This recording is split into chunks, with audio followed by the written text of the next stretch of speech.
Hello everyone, எல்லாரும் எப்படி இருக்கீங்க? நல்லா இருக்கீங்களா? இனி நம்ம பார்க்க ஒரு டாபிக் வந்து சென்னையில ஆதம்பாக்கத்துல ஒரு சில வாரங்களுக்கு முன்னாடி ஒருத்தர் என்ன பண்ணா பிளான் போட்டு பெண்களோட உள்ளாடைகளை மட்டும் துணி காய போடுற இடத்துல பெண்களோட உள்ளாடைகளை மட்டும் திருடிட்டு போயிட்டே இருந்தான் அப்படின்னு சொல்லிட்டு ஒரு கம்ப்ளைண்ட் வந்து நிறைய இடத்துல அங்க இருக்கிற மக்கள் வந்து ரெஜிஸ்டர் பண்ணாங்க. அதுக்கு அகைன்ஸ்ட் என்ன பண்ணாங்க, அப்புறம் போலீஸ்லாம் வந்து ஆக்ஷன் எடுத்து அப்புறம் அந்த பர்டிகுலர் பர்சனை வந்து அரெஸ்ட் பண்ணாங்க.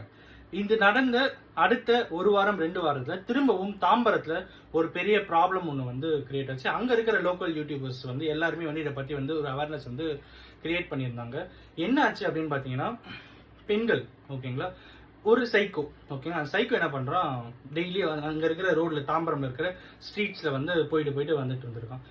அவனுடைய பாயிண்ட் என்ன அப்படின்னு பாத்தீங்கன்னா, யார் யார் வீட்டுக்கு வெளியே லேடிஸ் ஸ்லிப்பர் இருக்கு, யார் யார் வீட்டுக்கு வெளியே ladies slipper plus gents slipper இருக்கு அப்படிங்கிற ஒரு ஒரு அப்சர்வேஷனை வந்து பண்ணியிருக்கான். அது பண்ணிட்டு